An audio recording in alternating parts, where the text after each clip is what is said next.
राधे राधे आप सभी को। अब हम देखेंगे सेक्शन 17 के बारे में। सेक्शन 17 क्या कहता है जी? एडमिशन डिफाइंड, यानी सेक्शन 17 एडमिशन से डील करता है। तो क्या कहता है जी, आइए देखते हैं। An admission is a statement, oral और डॉक्यूमेंट्री और contained in electronic form which suggests any inference as to any fact in issue or relevant fact, and which is made by any of the persons and under the circumstances hereinafter mentioned। तो क्या कहा जी section ने? Admission क्या है? Admission एक statement है जो कि 3 तरीके से की जा सकती है। कौन कौन से हैं जी 3 तरीके एडमिशन को करने के? ओरल फॉर्म में कर सकते हो आप, डॉक्यूमेंट्री फॉर्म में कर सकते हो आप, या फिर इलेक्ट्रॉनिक फॉर्म में कर सकते हो। जो क्या करती है? Which suggest any influence as to any fact in issue और रेलेवेंट फैक्ट, जो किसी फैक्ट इन इशू या रेलेवेंट फैक्ट को लेकर इन्फ्लुएंस सजेस्ट करती है। And which is made by any of the persons and under the circumstances hereinafter mentioned. और वो स्टेटमेंट किसने करी है? उनमें से किसी एक पर्सन ने एंड उन सर्कमस्टेंसेस में जो आगे के सेक्शन में बताए हुए हैं। हियरइन आफ्टर मेंशन यानी कि 18, 19, 20 एक्सेट्रा। क्लियर हुआ? तो एडमिशन क्या है? एक ऐसी स्टेटमेंट है जिसको आप 3 तरीके से कर सकते हो, ओरल फॉर्म में भी, डॉक्यूमेंट्री फॉर्म में भी और इलेक्ट्रॉनिक फॉर्म में भी। जो क्या करती है? किसी फैक्ट इन इशू या रेलेवेंट फैक्ट को लेकर इन्फ्रेंस सजेस्ट करती है। और वो किसने करी हो? उनमें से किसी एक पर्सन ने एंड उन सर्कमस्टेंसेस में जो 18, 19, 20 एक्सेट्रा में बताए हुए। ठीक है, तो पीटी के कुछ पॉइंट डिस्कस कर लेते हैं हम सेक्शन 17 को लेकर। एडमिशन कहां डिफाइंड है? सेक्शन 17 में। एडमिशन क्या है? एक स्टेटमेंट है जो क्या करती है? इन्फ्लुएंस सजेस्ट करती है किसको लेकर? फैक्ट इन इश्यू को लेकर या फिर रेलेवेंट फैक्ट को लेकर। एडमिशन किन किन तरीके से की जा सकती है? 3 तरीके से, ओरल, डॉक्यूमेंट्री और इन इलेक्ट्रॉनिक फॉर्म। ठीक है। Section 18 admission by party to proceeding और his agent. Statements made by the party to the proceeding और by an agent to any such party whom the court regards under the circumstances of the case as expressly or impliedly authorized by him to make them are admissions। तो क्या कहा जी section 18 ने? Statement जो case की parties ने या उनके agents ने करी है। स्टेटमेंट जो केस की पार्टीज ने, पार्टी टू द प्रोसीडिंग का मतलब क्या है? केस की पार्टीज, प्लेंटिफ और डिफेंडेंट, और by an agent to any such party, या फिर उन पार्टीज के एजेंट्स ने करी है। एजेंट जैसे कि friend, employ, servant, advocate etcetera. whom the court regards under the circumstances of the case as expressly or impliedly authorized by him to make them are admission। यानी वो एजेंट्स जिन्हें court case के circumstances के चलते ये consider करती है कि इन एजेंट्स को पार्टीज ने स्टेटमेंट करने के लिए एक्सप्रेसली या इंप्लाइडली ऑथराइज किया है। ठीक है। whom the court regards means agents, authorized by him means party to the proceeding, make them means statements।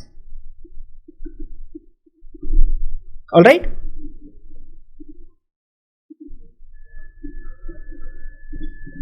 अब आगे देखते हैं जी, आगे क्या कहता है? By suitor in representative character, statements made by parties to suits suing or sued in a representative character are not admissions unless they were made while the party making them held that character। तो क्या कहा जी? जब statement suit की parties ने की है जिन्होंने या तो रिप्रेजेंटेटिव कैरेक्टर में स्यू किया है या जिन्हें रिप्रेजेंटेटिव कैरेक्टर में स्यू किया गया है, वो स्टेटमेंट एडमिशन नहीं मानी जाएंगी। पर वो स्टेटमेंट एडमिशन कब मानी जाएंगी? अगर वो स्टेटमेंट तब करी गई हैं जब पार्टी उस रिप्रेजेंटेटिव कैरेक्टर को होल्ड कर रही थी। केवल तभी उन स्टेटमेंट्स को एडमिशन माना जाएगा, अदरवाइज उन स्टेटमेंट्स को एडमिशन नहीं माना जाएगा। ठीक है। जैसे एग्जांपल ले लेते हैं, तारक मेहता का उल्टा चश्मा आप सबने देखा है। आत्माराम तुकाराम भिड़े उस कॉलोनी का रिप्रेजेंटेटिव है। अब suppose Gokuldham society suit file करती है। अब स्टेटमेंट सूट की उस पार्टी ने करी जिसने रिप्रेजेंटेटिव कैरेक्टर में सू किया है, दैट इज बीडे ने एक स्टेटमेंट करी। तो अब बीडे की स्टेटमेंट सिर्फ तभी एडमिशन मानी जाएगी जब स्टेटमेंट करते समय बीडे ने उस रिप्रेजेंटेटिव कैरेक्टर को हेल्ड किया हुआ था। ठीक है, जब आप सेल्फ रीडिंग दोगे तब आपको सब क्लियर हो जाएगा। ओके, आगे देखते हैं। Statements made by number 1 by party interested in subject matter, person who have any propriety or pecuniary interest in the subject matter of the proceeding and who make the statement in their character of person so interested are admission if they are made during the continuance of the interest of the person making the statements। तो क्या कहा जी इन्होंने, person जिनका case के subject matter में proprietary या pecuniary interest है और उन्होंने कोई स्टेटमेंट करी, कब, जब उनका सब्जेक्ट मैटर में प्रोप्राइटरी या पेक्यूनरी इंटरेस्ट था, तो अब वो स्टेटमेंट एडमिशन मान ली जाएंगी अगर वो स्टेटमेंट उन पर्सन ने इंटरेस्ट की कॉन्टिन्यूएंसी के दौरान करी हो। ठीक है, person interested in subject matter में कौन कौन आएंगे, जैसे एलआर, जॉइंट ओनर्स और प्रॉपर्टी। प्रॉपर्टी इंटरेस्ट किसको कहते हैं, interest related with property. Pecuniary interest किसको कहते हैं, interest related with monetary terms, monetary interest. Okay, तो इसका एग्जांपल ले लेते हैं भाई। एक प्रॉपर्टी है और इस प्रॉपर्टी के ओनर कौन है, A and B, that means A and B are having joint interest in the property. अब इस प्रॉपर्टी को लेकर कोई सूट इंस्टीट्यूट किया जाता है। सपोज करके चलिए सी ने सूट इंस्टीट्यूट किया है। अब सी को नहीं पता कि ये जो प्रॉपर्टी है ये ए और बी दोनों की है।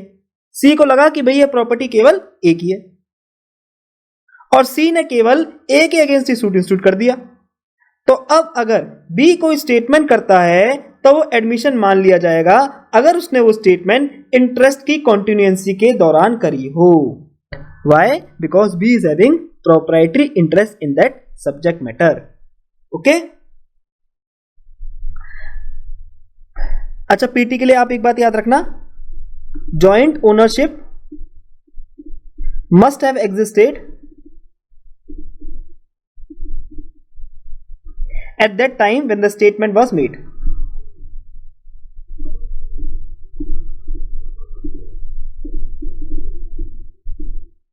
Important for PT.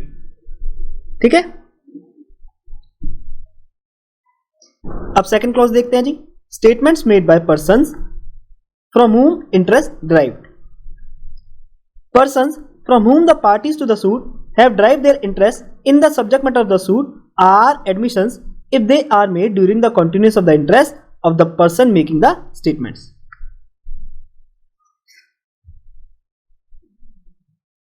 तो क्या कहा जी, वो पर्सन जिनसे सूट की पार्टीज ने सूट के सब्जेक्ट मैटर में इंटरेस्ट ड्राइव किया है, अगर वो कोई स्टेटमेंट करते हैं तो वो भी एडमिशन मान लिए जाएंगे, कब, अगर उन्होंने वो स्टेटमेंट इंटरेस्ट की कॉन्टिन्यूएंसी के दौरान करी हो।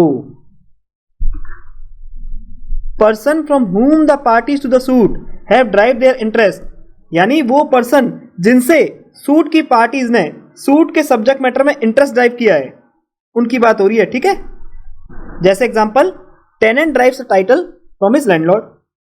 सूट का सब्जेक्ट मैटर प्रॉपर्टी है, टेनेंट ने उस प्रॉपर्टी में इंटरेस्ट लैंडलॉर्ड से ड्राइव किया है।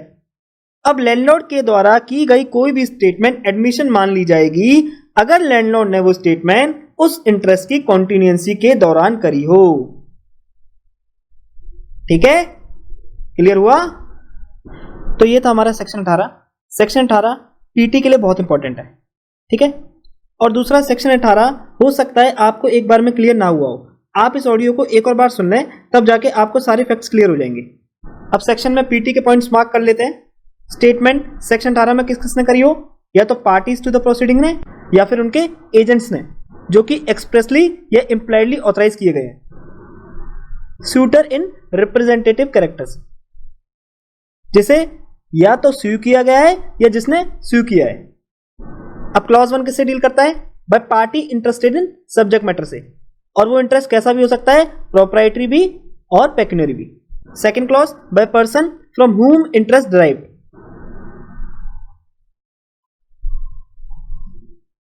Are admission if they are made during the continuous of the interest of the person making the statement.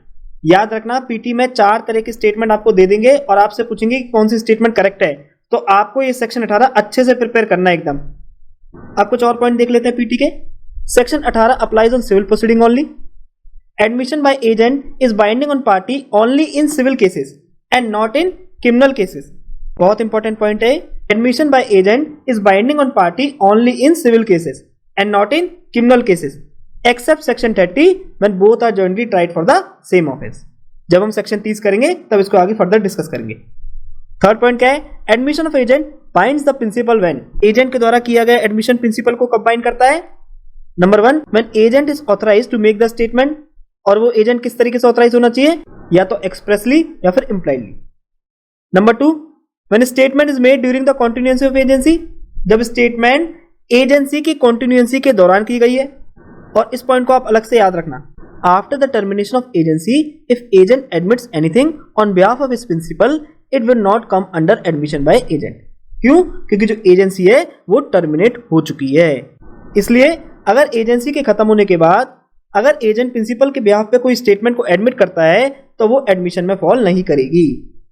Next क्या है जी, admission by counsel on point of law will not bind the party, that is only admission on point of fact made by counsel will bind the party. Advocate या counsel के द्वारा किया गया admission law के point पे party को bind नहीं करेगा, लेकिन फैक्ट के पॉइंट पे पार्टी को बाइंड कर देगा। During the continuance of interest का मतलब क्या होता है, while the interest was subsisting and before that interest was parted with. जब जो इंटरेस्ट था वो सब्सिस्ट कर रहा था, यानी वो एग्जिस्ट कर रहा था, उस दौरान अगर कोई स्टेटमेंट कही जाती है तो वो फिर एडमिशन की कैटेगरी में फॉल करेगी। Okay, admission bind the maker so far it relates to facts. Next, admission made by parties are evidence against privies in estate.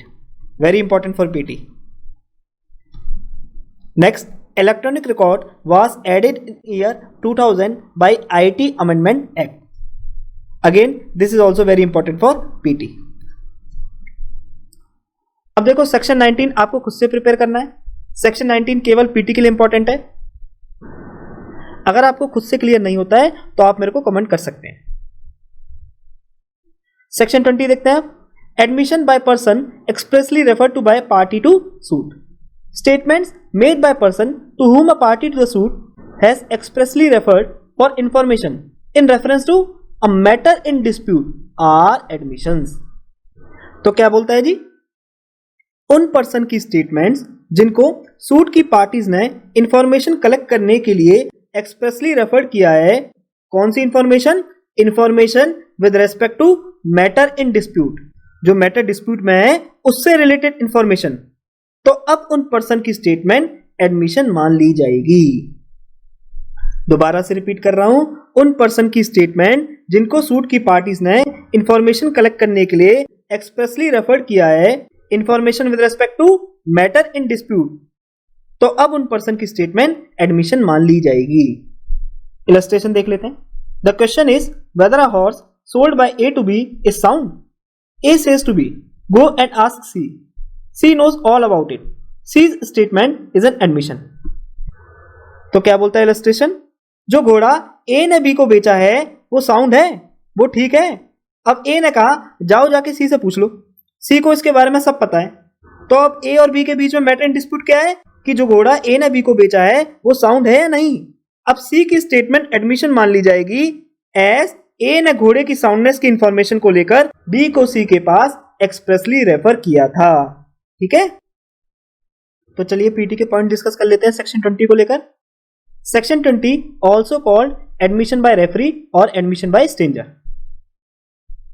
Admission by third person are also called occasion admission.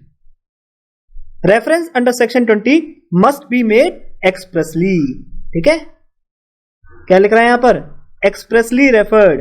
तो याद रखना इंप्लाइडली referred नहीं आएगा, केवल expressly referred ही section 20 से govern हुआ। तो हमने सेक्शन 17 से लेकर सेक्शन 20 के प्रोविजंस को डिस्कस किया इस वीडियो में।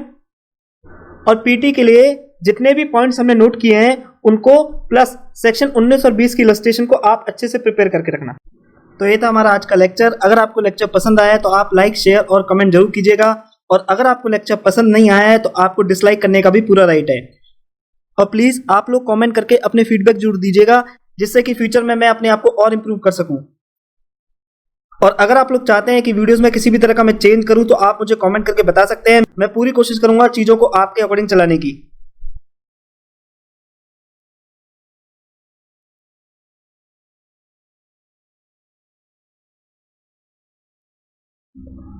स्पेशल थैंक्स टू माय गुरु नेहा सिंह, जिन्होंने ईयर 2018 में इंडियन एविडेंस एक्ट का अपना ज्ञान मेरे साथ साझा करके मुझे लेक्चर बनाने के काबिल बनाया। अगर आपको इस लेक्चर से कुछ सीखने को मिला है और आप मुझे कंट्रीब्यूट करना चाहते हैं तो आप मुझे कंट्रीब्यूट भी कर सकते हैं। ये है मेरा QR कोड, आप किसी भी ऑनलाइन पेमेंट एप्लीकेशन के थ्रू मुझे पेमेंट कर सकते हैं। और याद रखना, ये कंट्रीब्यूशन जो भी आप करोगे ये केवल सोसाइटी के लिए यूज किया जाएगा, जैसे कि गरीब बच्चों की पढ़ाई के लिए, उनकी शादी के लिए, गौ माता की सेवा के लिए, etcetera. Because I believe this contribution is by the people, of the people and for the people only. इसके अलावा इंस्टाग्राम और फेसबुक पे आप मेरे को फॉलो कर सकते हो, जो लिंक है वो डिस्क्रिप्शन बॉक्स में गिवन है। इंस्टाग्राम पे मैं अक्सर लाइव भी आता हूँ और प्रीवियस ईयर क्वेश्चन भी शेयर करता हूँ। तब तक के लिए स्वस्थ रहिए, व्यस्त रहिए और मस्त रहिए। Take care of your health physically, mentally and emotionally. जय हिंद, जय भारत।